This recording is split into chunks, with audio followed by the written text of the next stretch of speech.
Hey, okay, so this is really weird.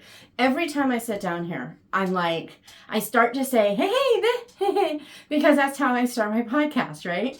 And I can't do that. It doesn't feel right. It's just not as natural, so I haven't done that. But I start to because habit, right? Yeah. So my next natural thing is like, hey guys. Problem is, I'm pretty sure that's how Chantal starts her videos. And I may do it anyway because it's who I am. But it feels like, I need to be me, but be unique. Just not the same old. But on the other hand, there's probably 100,000 YouTubers that start that way. So I don't know. Someday I will come up with a happy greeting that doesn't feel like, like the credits, the intro credits for a TV show. I don't want that. I just want to sit and talk to you about books. So hi, let's talk books. Yeah. So I really thought that with all the mess in December, I would not have much of a book haul. There were only a couple of books at the end of November. Did I say November? I meant December. Anyway, at the end of November, I think I had like 2 books that were haulish. And, that, had come in that I hadn't shown you. But, in the hospital, there wasn't much time for shopping. I bought a couple of things, but not really much. But apparently, yeah. Hi, how you doing? So I'm not doing them in order of received or in order of anything. I do have a bag over here that I went to the local bookstore. I'll tell you about that in a minute. So those I've kept in the bag until I did this. But yeah. Okay, let's just do this thing. I'm going to start off with the Christmas book that I got. I asked one of my daughters, number one daughter, I asked Shalise, do you have this book? And she didn't have it. And I asked a friend in town if she had a copy, and she didn't think she did. And I was telling Shalise about it, and I showed her this one. It is The Printer of Udell's. Is it of or at? I think it's of Udell's. Yeah, The Printer of Udell's, by Harold Bell Wright. And this book, I wonder if it says in here. I know it says in the description on this website and in other places. But this book, it's been over 2 decades since Ronald Wilson Reagan was inaugurated as the 40th President of the United States. During that time, innumerable books have been written on various aspects of Reagan, his political philosophy, his economic program, his trade policies, his Middle East policy, his attack on Soviet communism, even his love letters to his wife. Yet the single most important force in Ronald Reagan's life has been woefully neglected: his faith in God. It's interesting that for a man not considered an intellectual, 2 authors were fundamental to influencing Ronald Reagan's most intimate thoughts. Ronald Reagan's 2 favorite books, not coincidentally, both happened to have a profound impact on him spiritually. One was a 1903 book titled The Printer of Udell's, by a minister novelist, Harold Bell Wright, and Whittaker Chambers penned his book, Witness. Actually, Reagan also cited the Bible as one of his favorite books. He calls it the greatest message ever written. Anyway, so when I saw that, I was like, okay, this somehow needs to end up making it into, I had other books mentioned in Clock Tower Bound by Harold Bell Wright, but instead I decided this one definitely needed to make it. So there was some really good stuff in this one, some quotes that I loved and wanted to share in the book. And so, but I mentioned it in passing, and then I just kind of brushed it off, didn't think much of it. And then when I was looking for something else on eBay, no, it was on Etsy, I found this one. And it was like $10 or something. It was really cheap. And it's a beautiful copy. And nice and tight. You can still, I don't know if it'll show up in here, but you can still see some of the gilding on the pages. But it's nice and tight. It still has the, how they used to have the tissue? Let me find it. For the illustrations, because of all the saturation of ink. It still has that. Just a beautiful copy. So I went ahead and got it because I'm like, it's actually less expensive than the reprint. And no big deal. Well, my daughter, number 1 daughter, told number 4 daughter that mom wanted this for Christmas. And so number 4 got it. And I was like, score. Because this one, okay, here's the deal. There are very few books that I have that I won't loan out because they're just things. And there are some that I love so much that I won't let someone see I have because I don't want to share them and I don't want to say no. I don't want to make a thing more important than the person.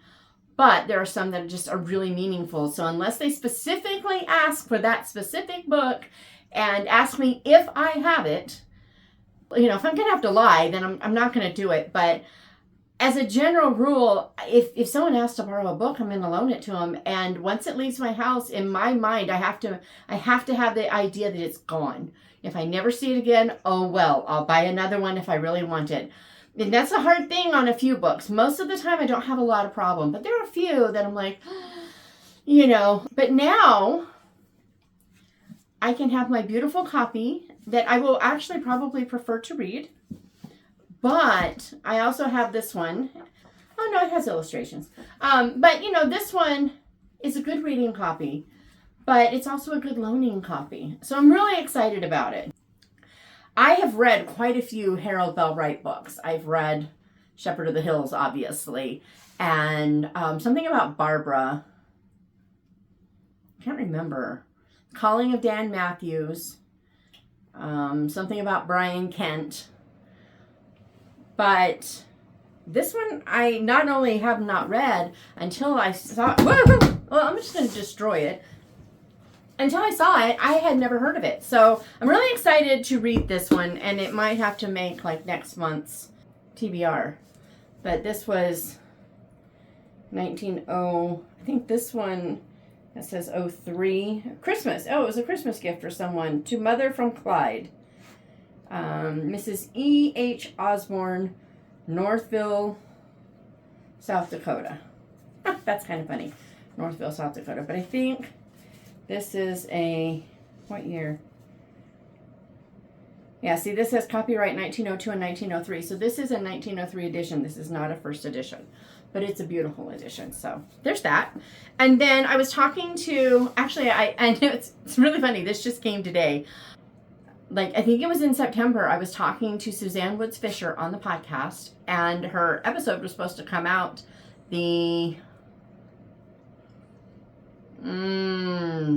probably, I guess, the 5th of December. It clearly didn't because I was, dealing with a husband in surgery that day. So we just didn't do it. But she mentioned this book when she was just talking about what she was reading. She said it was really fascinating. This is not a Christian book. She said once in a while she gets a little woo. But this woman is 102, actually I think she's 103 now, years old and still going strong.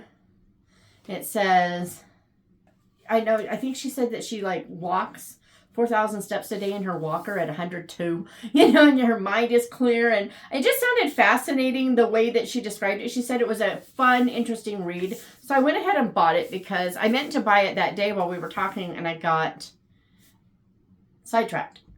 So we'll see. I don't know if I'll love it. I don't know if I'll keep it, but I do intend to pick it up, check it out, flip through it at least, read a little bit, and then move along. But I got to say, that woman does not look 102. I should look so good. But who? Anyway, Gladys McGarry, The Well-Lived Life. 6 Secrets to Health and Happiness at Every Age. I'm going to say number 1 for happiness, actually for joy, but either way, that would be the Lord. And we're just gonna put that there and drop it. Then I don't know, was it Katie? Paperbacks and Ponytails? Somebody mentioned that this book was on sale, and I've wanted to read this series, was on sale on Amazon. And so Kathy McCrum, The Children of the Consortium, Book 2, Aberration. So she said it was on sale, and I went to look, and sure enough, the hardback was $7.50. And this was just a few days ago, so it could still be for all I know. So I went ahead and picked this one up, and then I went and looked to see the price of this one. This one on sale was less than the paperback, and this is the hardback. So, or was it less than the Kindle? I don't know. It was on sale too.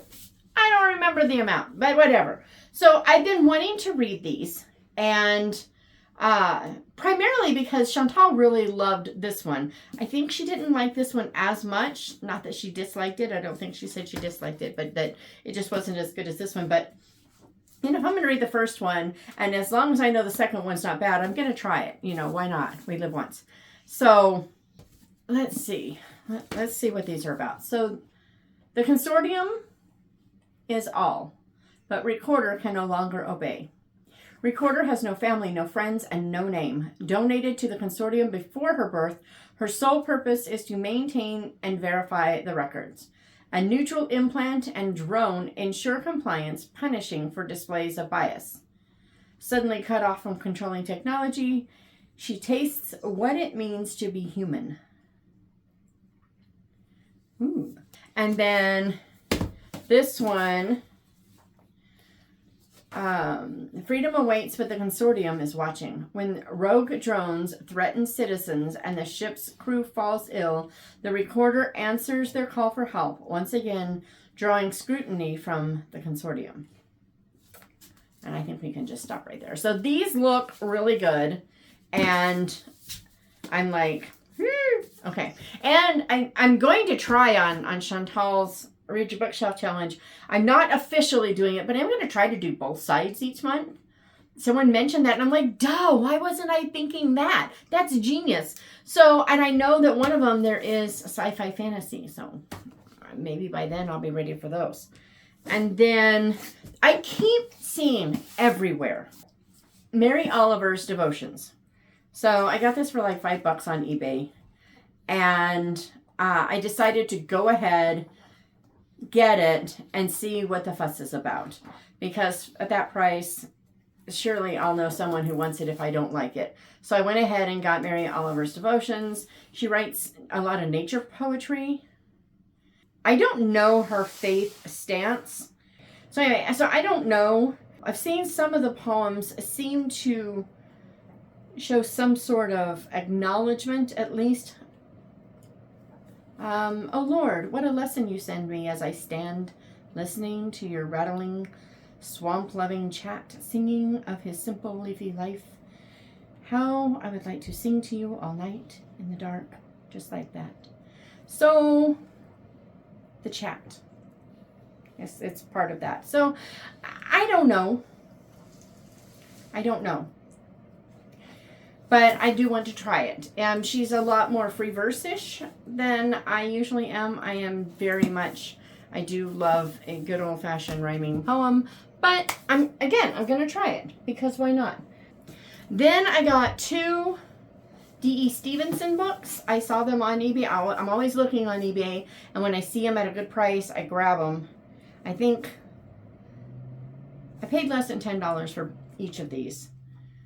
This one has the dust jacket torn a bit, so I need to cover it with some Mylar. But Shoulder in the Sky.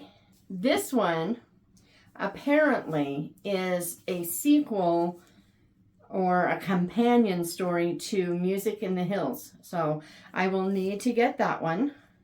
Once again, you will be able to visit the lovely Scotch border country in which they live and greet the wonderful farming couple Mimi and Jock Johnstone and their attractive nephew James. But you will also be introduced to some interesting and engaging new characters as you find out what happened when James brought Rhoda home as his bride to the farm near Mimi's and Jock's. And that doesn't mean anything to me because I haven't read the first one, so I need to get Music in the Hills. And see, now I know that. I would not have known that if I hadn't bought the book. So, you know.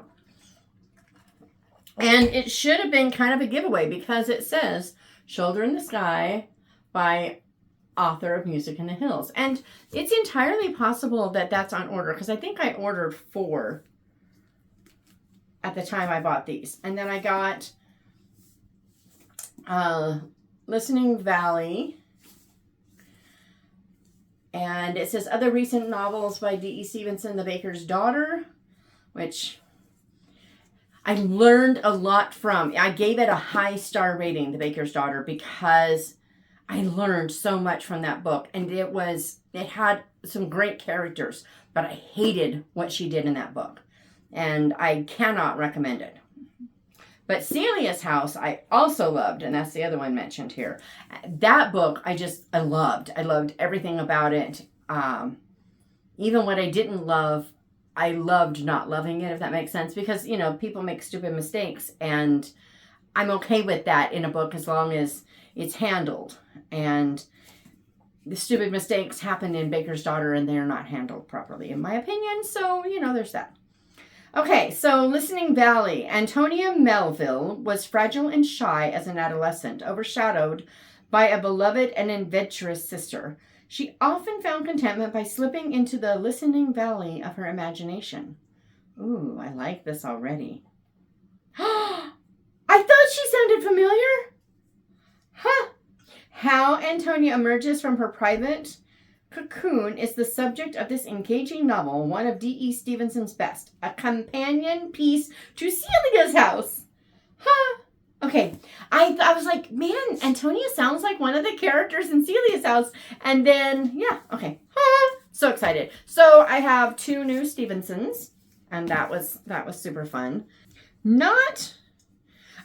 I love this cover so much, but not a huge fan of, I like this, but something about this, I don't know. I don't know why it's bothering me. I don't know.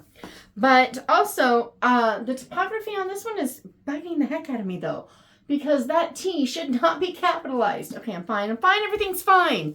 Okay, but anyway, had to show those. And then I don't know where I heard about this, but someone mentioned Jacob Marley's Christmas Carol. And I wanted to find out what this was. It's like from his perspective. Oh, look. I love it when people do this. For Carrie Wayne, my own personal boggle. Okay. An apology. So instead of an introduction, it says an apology. And it opens with, Marley was dead to begin with. So anyway, I'm just curious to see what this is about. And I had thought I would read it in December, but yeah, I bought it really early, like probably the 1st of December. And it came in while I was gone, and then nothing. So what do we have here? I don't know why this book is on the shelf. It feels like I bought this several months ago because Chantal and Krista from Books and Jams, there's this sticker on here that's driving me nuts. They kept talking about it. So I got it, and I've read a lot of it. It's adorable, and everybody needs one. But I feel like I bought it several months ago. Maybe I don't know what I'm talking about. So anyway, if you haven't read it, it's super cute, and yes, because yes. Anyway, I actually got 2 books for Christmas this year, because number 1 daughter sent me The Science of Murder, The Forensics of Agatha Christie by Carla Valentine. And I got my little slip from her. It says, Merry Christmas from your favorite eldest daughter.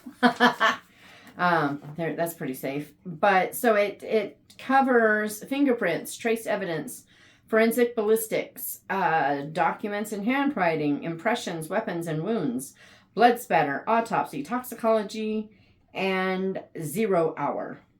That's the conclusion.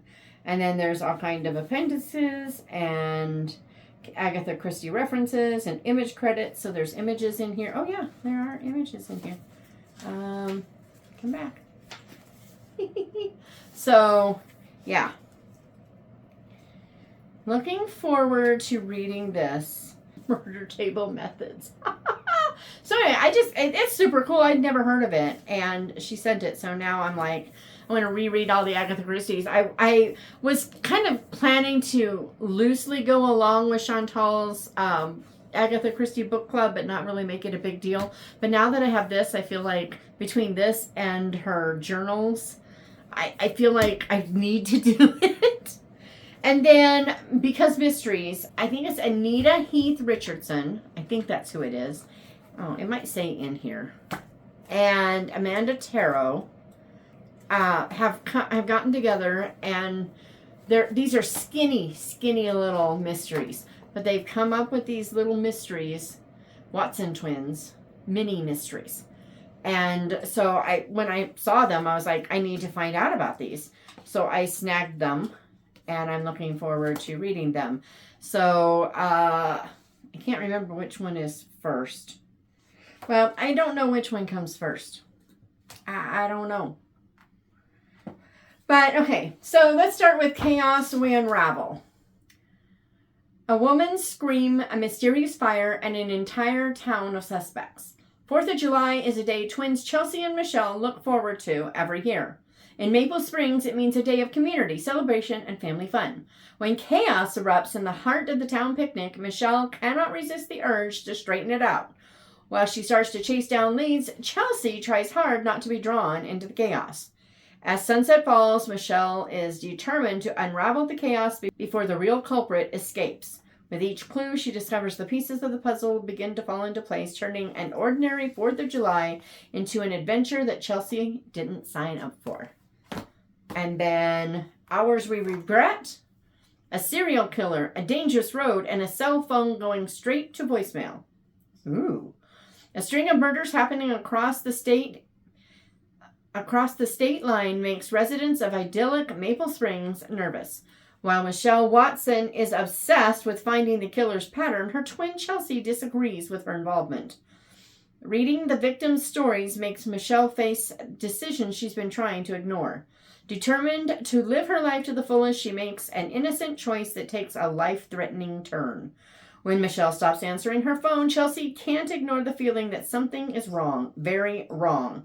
With friends and family, Chelsea sets out to find her sister, all while questioning if her faith is strong enough to weather the trial. Time is running out, and the last thing Chelsea wants to do is file a missing persons report for her twin. So, yeah. But these are like crazy short. I mean, we're talking 102 pages and 112 pages. So they shouldn't take any time at all to read. But, you know, maybe one of those ones when I'm feeling like I'm not getting anything done. There we go. And then I don't know who was, I think it was Krista from Books and Jams. I think she's the one who was talking about it. Siri Mitchell's Everywhere to Hide. This person doesn't recognize faces, including her own. So it says, how does a woman protect herself from an enemy she can't see? Law school graduate Whitney Garrison is a survivor. She admirably deals with her mother's death, mounting student debt, dwindling job opportunities, an abusive boyfriend, and a rare neurological condition that prevents her from recognizing human faces. But witnessing a murder might be the crisis she can't overcome. The killer has every advantage. Though Whitney saw him, she has no idea what he looks like. He knows where she lives and works. He anticipates her every move, and worst of all, he's hiding in plain sight and believes she has information he needs. Information worth killing for. Again. So I remember really liking her State of Lies, but I also remember, I think, don't quote me on this, but I think it was one of those, because it's a Thomas Nelson, I think it was one of those that I was like, yeah, this is a great story, but where's the faith? And now I feel like that little old lady from Wendy's. But anyway, where's the faith? So there's that. And then while I was my husband was in the hospital, so they flew him to Lancaster, which is about 90 miles away, and about 10-ish miles closer to us, north of Lancaster, is a little town, Rosemond, where I went to school and church in high school. And so on Sunday, my daughter came up from Orange County to be with my husband. So I'm like, you know what? I'm going to go to church. I'm going to go. I'm going to be with people that I know and I miss and haven't seen in a long time. I mean, we got married in that church, you know? And so I'm like, I'm going to do this. So I went, and it was really kind of funny. I'm sitting there, church, it said, I double checked, and not just on the website, but I actually even checked with a friend. Used to spend a lot of time at her house, like every Wednesday. I would sew there all afternoon after school and then go to church with them on Wednesday night. My mom would pick me up at their house and take me home because we didn't have electricity. So sewing by hand got really old. So if I went to their house, I could use their sewing machine. And actually, I think I bought a sewing machine and I would take it, but don't quote me on that. But I could use their sewing machine and not have to hand sew every little thing. And that was really nice. But so I asked her, okay, it says 9:45. Is that still what it is? Because that's what it was when I went there, for Bible study. And she's like, yeah. So I get there at like 9:40 and nobody's there. And 9:42 comes and nobody's there. And so I thought, well, I wonder if that's just the time she gets there and she wasn't thinking. Maybe it starts at 10 now. So I waited until about 10 o'clock and nobody was there. And I'm like, did they cancel Bible study this week? I didn't know. So I decided to just go down to the park, sit there, pray, just kind of, calm, just meditate on the Lord and just wait. And then I would come back at like 10:45 and we'd try this again. Just as I was driving out, one of the people that I knew way back when, whose husband is now, I didn't know him as well as I knew her, but he's now the minister. And so I saw them come in. So I just whipped around and came back and parked. And at first she didn't, it was really funny. She didn't recognize me. It was, she's like, said something about, I think it was once we were in church, and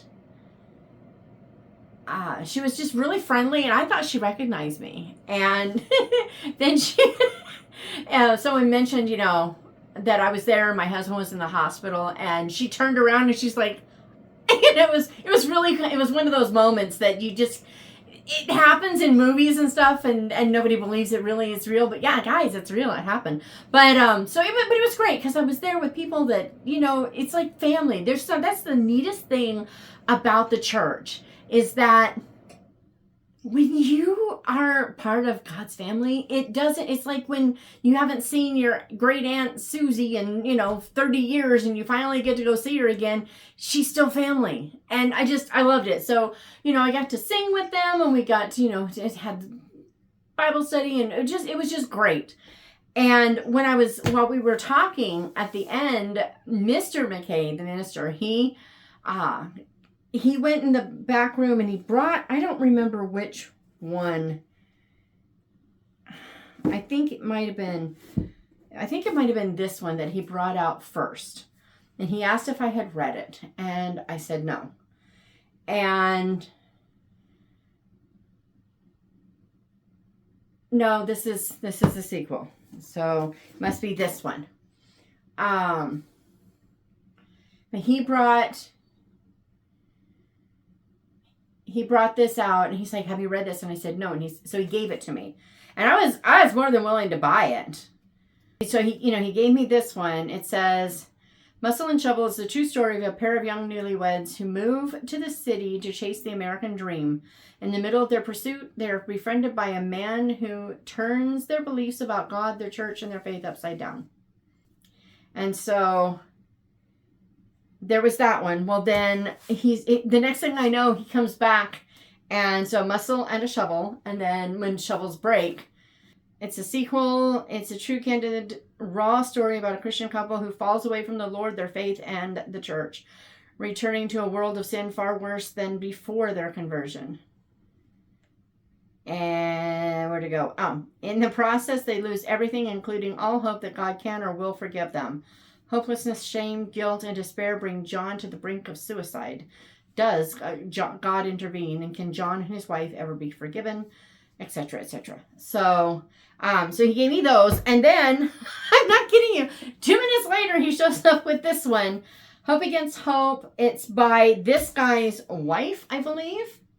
I really, really, really wish I had some control over the back copy of this because, yeah, it needs some help.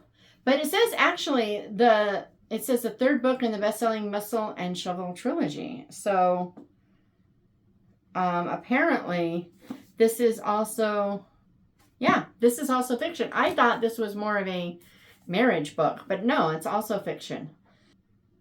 I suspect I think this one is a combination of fiction and word steady. But anyway, these are supposed to be some sort of, they feel like, from what I'm reading, is that there's some truth behind them.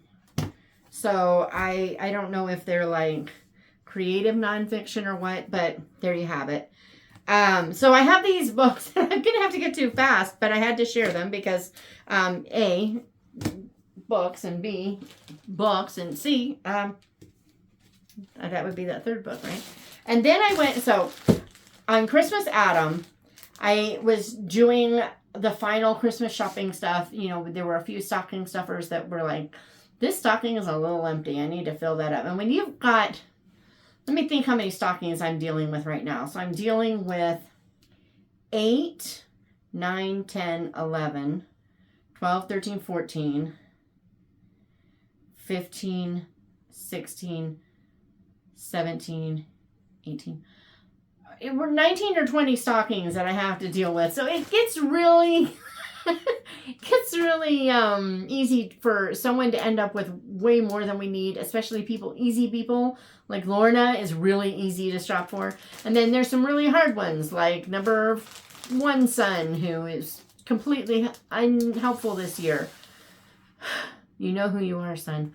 But, so I went into Red Rock Books. It's our local independent bookstore. They sell new and used. And I really thought I would find, you know, sometimes they have, like, one year they had, like, Jane Austen Band-Aids. It was really funny, so I got them because I thought, okay, that's a hoot.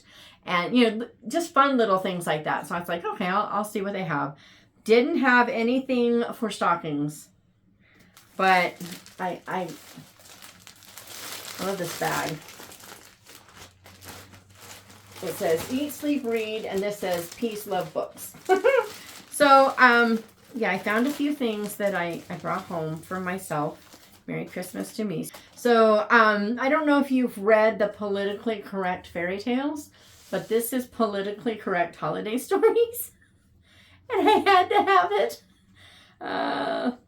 Let me see what we got here. Let's see if there's something that... Frosty the Person of Snow. Rudolph the Nasally Empowered Reindeer. A Christmas Carol, Stave 1. Marley's Post-Life Representative. So, I mean, I had to get it because yes. And then, let me see what else we have in here. There was a couple, and I can throw the receipt away because I don't need to be reminded. This is a love-inspired trade.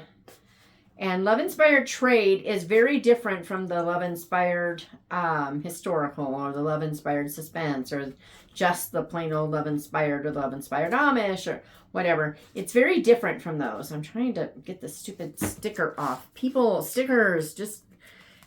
if you're going to put a sticker on that comes off reasonably easy, this does it have to be one of the ones that comes apart in 16 million pieces? Designed to do that, mind you? Really? But anyway, this is The Secret Society of Salzburg by Renee Ryan. Love Inspired Trade. These are, you know how Love Inspired, they're those skinny little things? I think they're like 55,000 words is what they go for. These are full-length novels, so they're 70 to 90,000 words. This one's historical. It says, an Australian opera singer, a British typist, a daring plan in war-torn Europe.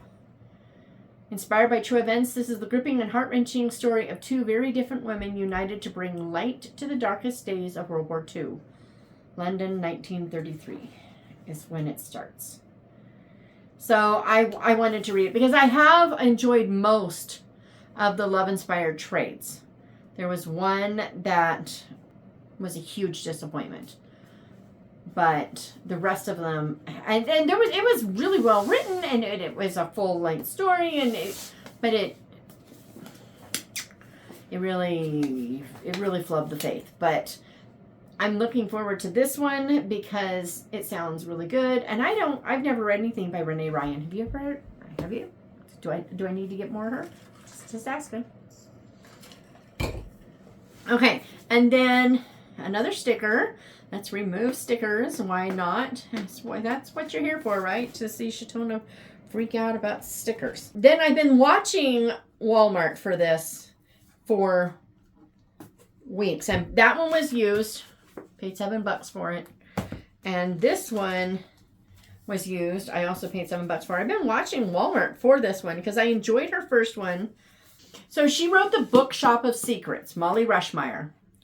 And I really enjoyed The Bookshop. The Bookshop of Secrets is really kind of a good book if you're looking for split time. But split time isn't your favorite, but you want to read some split time books, but you have trouble with it. Because it's not quite split time, but it's almost. And so it's kind of a gentle introduction to split time if you think you're not going to handle the different timelines. So there's that. But then she did The Lost Manuscript, and when we were talking on my podcast, I knew I wanted to read this book. It sounds so good. So it says, in the vein of The Library of Lost and Found by Phaedra Patrick, which I've never read, don't know anything about, a priceless manuscript could be one woman's key to finding her missing grandmother and to her own second chance. It's not just Alora Lockwood's home that's being emptied as she prepares to sell. Her heart seems to be empty too. Since the mysterious disappearance of her beloved Grandma June and separating from her husband, Alex, Alora has felt adrift. Then comes an invitation from Alex to teach history at a summer program at Alnwick Castle in England. He even found information about the location of a medieval manuscript that was her grandmother's obsession before she vanished. And I think I'm going to stop there because I don't want to read much more. But when we talked about what was coming when the other book came out, I was just like, this sounds amazing. And it is. So, it's normally $19 and yeah, $19 and I paid $7. So that's good. Also paid $7 for this one, because they do a little less than half. And then I was so shocked. So there's a new sticker on this one, but they had a brand new copy of C.C. Warren's Crisscross. And I own this on Kindle, but I still haven't read it. Kindle is not what I pick up first. It's just what I pick up when I need something, right? So this one, again, stickers, price tags. But C.C. Warren's Crisscross, if you go on to Avid Readers of Christian Fiction and you say you're looking for a suspense series, this one will be recommended. As a matter of fact, I'm pretty sure I've recommended it, even though I haven't read it, because so many people, it's like the series to read. And so I think I have actually said, you might want to try this one. I've heard good things about it. So, that says something. And I love this gal here. This is my Madeline from the Madeline mysteries, but it's her contemporary look, which I think is really funny. But so it says, safety is just an illusion shattered by the whisper of footsteps in the darkness behind her. Holly has drifted from one place to the next for as long as she can remember, never settling long enough to build a life. It's the only way she knows how to survive in a world that has no place for someone like her. But when mysterious footsteps follow her home and she finds a cryptic note taped to her door, she realizes she stayed too long. The man she's hiding from has found her, but how? So, yeah.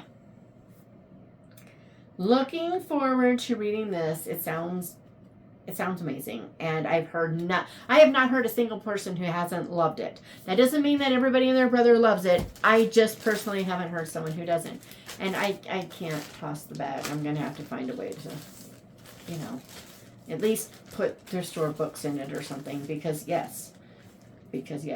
Indiebound.org. So anyway, those are all, I think, of my books that I have acquired recently. I don't need to acquire any more until I get rid of some, but, you know, baby steps, baby steps. I just see over there the set of books that I want to give away, so I think I'm going to make that a priority this week. So stay tuned for a giveaway for 3 books that each have 4 books in them. So it's the Summer Heat collection, the paperbacks. I have Stay With Me, Through Every Danger, and Come What May. My book is in Come What May, but there are 12 authors, 12 novels. They're not novellas. They're full-length, short, but full-length novels. And so that'll be coming. And what are you up to? What you reading? Got any new books lately? So this was an unusual year. I cannot remember the last time that I got a book for Christmas, and this year I got 2. So that's pretty cool. That's pretty cool. You know, when you read as much as I do, and you write, there's just people tend not to buy you books. They know if I want to read it, I'm going to buy it. I mean, everybody knows it. So it's kind of a dangerous thing to buy a book for me, because you never know if for example, the Brenda of Udell's, you know, I showed her, it was like, yeah, I want this book, and she bought it. I mean, they had to have bought it pretty quickly, because I purchased my copy while I was in the hospital with my husband, and by Christmas, I had that one and the other one here. So there's that. But that's okay. I'm really actually glad that I have both copies. So, you know, not complaining at all. And, yeah. All right. Well, I will see you next time. Which one of these should I read first? What do you think? Do you know? I don't know. I think I'm going to definitely save this one for Christmas next year. I'll put that with all the Christmas books. But there's some good books in here. This one's really calling to me. Just saying. But I have a nice TBR that probably should come first. Yeah, let's go with that. I'll see you guys next time.